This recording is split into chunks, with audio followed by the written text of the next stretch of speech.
Graveyard.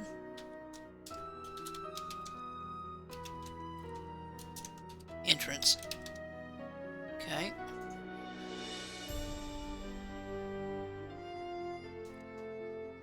Okay. Alright. Load. Okay. Just in case, because I'm not sure. It is daytime, right? Okay. Alright, so maybe I didn't go down far enough?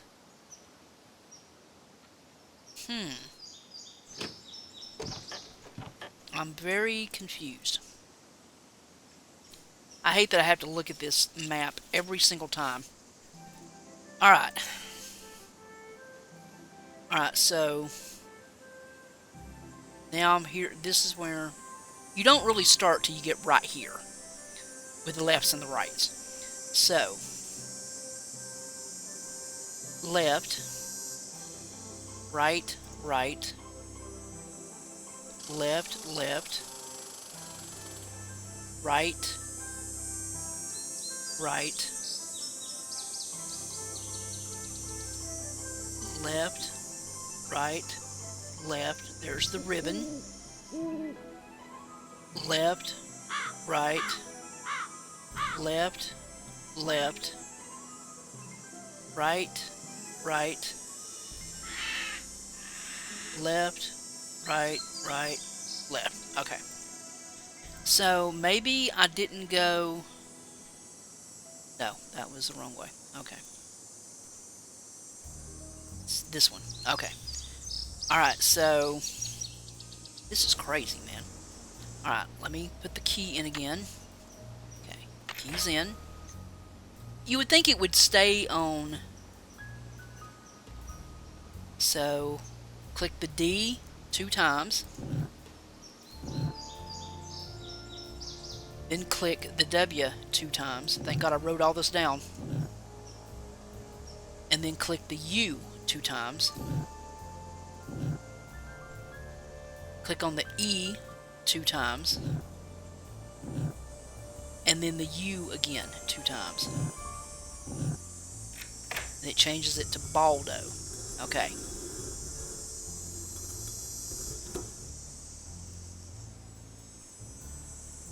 Alright. Maybe I just didn't go far enough. Oh, the batteries are going dead. I can't see a thing. I'd better go back. Okay. So I need to go back. Do I need the flashlight still?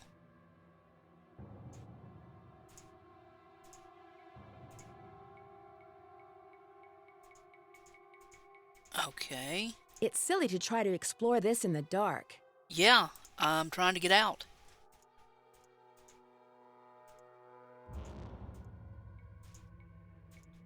I have no idea which way to go. So I need to go up, right? Up. Okay. There's a handle right there. There's a handle. There's a handle. Lever. Okay.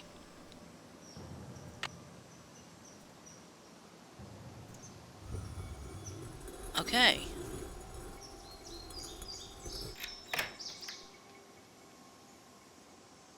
Okay, so... Let me go back one more time, see if this triggered it.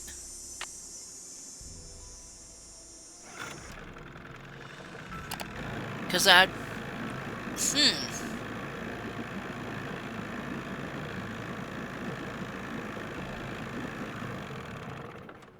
Okay. Alright, so hopefully... How you holding up? Okay, something is... Guess I'll see you later. I guess you will.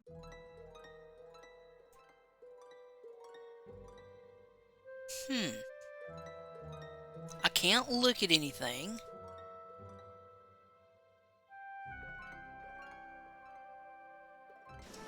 Okay, so I have been trying again and again to trigger going to M's to get batteries. I've been to the graveyard a couple times, and I cannot get the game to trigger so I can buy batteries. So I'm going to try to call Vivian again. Maybe I didn't ask her the right questions. 25559 137. Yeah, I've done something wrong, or I haven't done. Is this Vivian? No, this is your station drop-off. Vivian's fixing snacks in the kitchen. Oh my gosh, Eustacia Andropov? Harry Houdini's cousin? Use the air horn like I showed you. No, Eustacia, wait. It's Nancy Drew. I talked to you on the phone a couple of months ago, just after a friend of mine was kidnapped in St. Louis. I asked you questions about the theater where the kidnapping took place, the Royal Palladium, remember? Nancy Drew, the Snoopy one. You're not dead yet? No. No. Most people, I talk to them one day, next day they're dead. It is an old age thing. Oh, stop being so morbid here. Have some clam dip. Hello? Nancy? So you know Eustacia, huh? Small world. Well, what's up? Are there any other tricks to getting into the speakeasy that I should know about?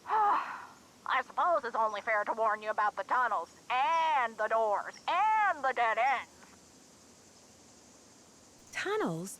You mean there's more than one way to get to the speakeasy from the cemetery? Mickey had his men dig a bunch of tunnels between the speakeasy and the cemetery with hidden doors that opened when other doors closed, and lots of dead ends, so that if the speakeasy was ever raided, his guests could hide from the police. I was always terrified of getting lost, but you're a plucky girl. I'm sure you'll be fine. I don't know if I will or not. It's been fun talking to you. I'll be suing you. Okay. Alright, now let me see if this was enough to trigger, because I've been going back and forth, going down into the tunnel. I keep getting, the battery goes dead, I keep falling, I come out, maybe, so I figured I would call her back. Maybe I missed a question, maybe this will trigger it, I don't know.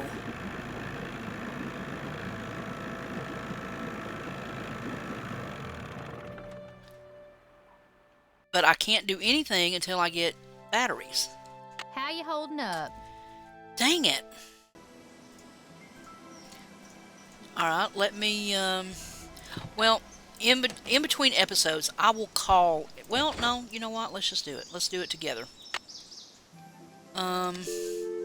Let's call Bess. Maybe she has a clue or something. Haven't talked to her yet. 1, 5, 2, 3, 5, 5, 4, 4, 6, 8. Usually the side characters just give you clues. Nancy, how's it going? This caller ID stuff is going to take some getting used to. I'm here too, Nan. What's going on? Oh, okay, let's see. There's a private cemetery in the woods out back. Malone and his dogs are supposedly buried there. Creepy. And there were paw prints in the cemetery. Fresh paw prints. Are you sure you're going to be all right there by yourself? We'd volunteer to drive out there and keep you company, but unfortunately my car's in the shop, and you know what a scaredy cat George is. That's okay. There's really no room, and believe me, living conditions here are pretty primitive. Scaredy cat, huh? You're gonna pay for that remark, dear cousin. Moon Lake is gorgeous, but it's so remote. The park ranger is the closest thing they have to a sheriff around here. Park ranger? What's he like? Which, as we all know, is Bess's way of saying, park ranger? Is he cute? Not true, George. Nancy thinks everybody's cute, so what will be the point? Anyway, Nancy, you were saying? His name's Jeff Akers. He's very helpful, polite, efficient, knowledgeable. Sounds boring. In fact, he probably knows more about the area than all the other residents of Moon Lake combined. Sounds very boring. What's he know about these alleged ghost dogs? He thinks they're just plain old dogs that for some reason like to run around at night scaring people. And what does Detective Drew think about the dogs? I think Sally had good reason to be scared of them. I don't blame her for leaving, which leads me to think that maybe that was the whole idea. Somebody had those dogs attack Sally in order to scare her away? Why would anybody do that? She was there for less than a month. You'd have to be a total creep to make enemies that fast. And Sally's one of the nicest people I know. Ooh, Nancy! Speaking of cute guys, Frank and Joe Hardy called. I filled them in on where you are and what you're doing, and they're dying to hear from you. Oh, yeah? What are they up to? Compared to you, nothing. As I was telling them about this latest case of yours, I could hear them turning green with envy right through the receiver. Their number is 280-555-4865. Bess didn't recognize it when they called and almost didn't answer the phone. Good thing my cousin here has a memory like an elephant, huh? What's that supposed to mean? Call them, Nancy. They're dying to hear from you. But remember, Frank's cute and all that, but George and I want to hear from you too. Yeah, no fair discussing the case with them from now on and not with us. Promise you'll keep us up to speed? I promise. This birdwatcher I met has got me taking pictures of birds for some survey he's doing. He's a bit of a grump. Does he live nearby? No, he just kind of hangs out in the woods. In fact, I only see him at night. Interesting. He's in the woods at night. The dogs are in the woods at night. Could he have had a reason for wanting Sally out of the Malone house? Maybe. From what Ranger Akers told me, Red would like everybody around here out of their houses. He thinks there's too many people at Moon Lake and it's ruining the bird watching. Ranger Akers called him a fanatic. Fanatic equals suspect in my book. Get this. It turns out that Jeff Akers will be one happy park ranger if Sally sells her Moon Lake property back to the bank and they wind up selling it to the Parks Department. You think he might be responsible for all this ghost dog stuff? All I know is that he wants very badly to be the head honcho of a major state park. And I have a feeling he'd be willing to do almost anything to help the Parks Department acquire the old Malone place. I still say you guys should lighten up on him. You two would get a kick out of the woman who owns this little store on Moon Lake. How so? She's a real country gal. We got this deal worked out where if I need something she carries, she'll let me do little chores to pay for it. What kind of little chores? Oh, like collecting bugs and worms so she can sell them to fishermen as bait. Sounds delightful.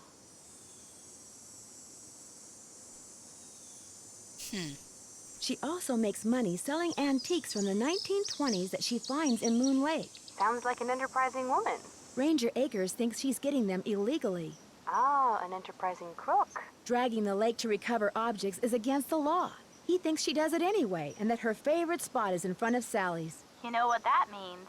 It means Emily Griffin has made my suspect list. Because if she is breaking the law, she'd want the Malone house to stay empty so she can keep dragging the lake without anybody seeing her. Did I mention that all the water in Sally's house comes from a well? Ew, really? Does it taste like rotten eggs? Not all well water tastes like rotten eggs, Bess. I don't know if it does or not. Because the well is so old, I need to get the water tested before I drink it. Good plan. Nothing will wreck your day faster than a nice tall glass of contaminated water. I think somebody may have deliberately put poison down Sally's well. Yikes! What makes you think that? The Department of Health found unusually high levels of arsenic in the water sample I sent them. Somebody's trying to poison you with arsenic? They said that?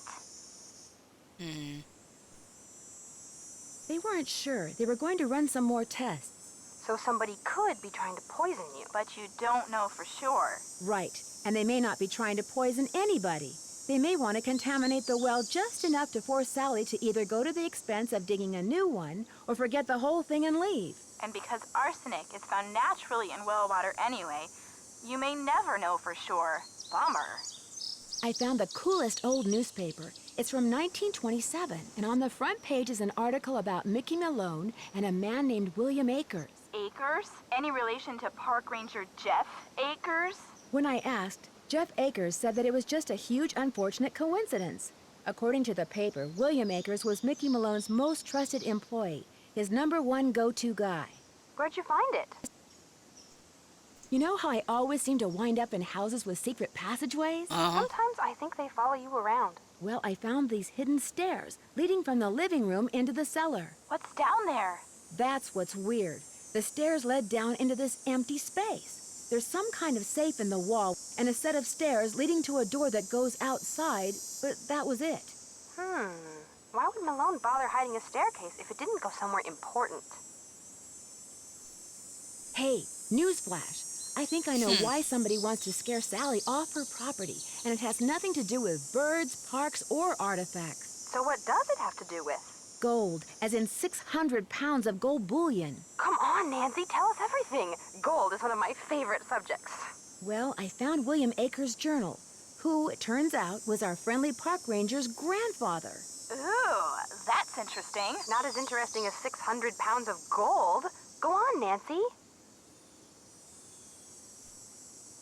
In the journal, I found a map with the inscription, "The dogs will lead the way." You found a treasure map? My gosh, Nancy. Secret passageways, buried treasure? You're like a magnet for that stuff. The dogs will lead the way to what?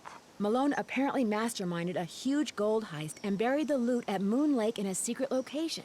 According to the journal, Malone left Akers the map and said it would show him where the gold was, but all it has on it is that inscription and some landmarks. What kind of landmarks? The house, the shoreline, some rocks in the lake, the pump, the cemetery, and it's crisscrossed with lines like a grid. A grid?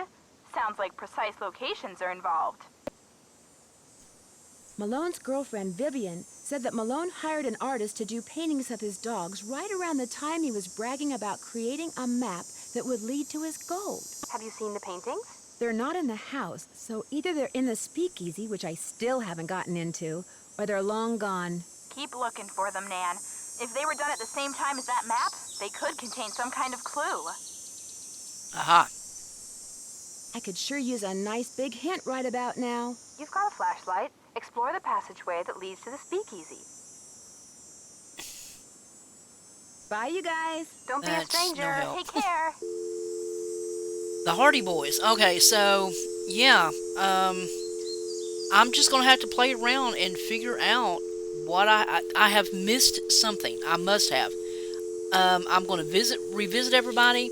I'm going to re-talk to everybody, make it day, make it night. But I have missed something. I will save the Hardy Boys for the next time.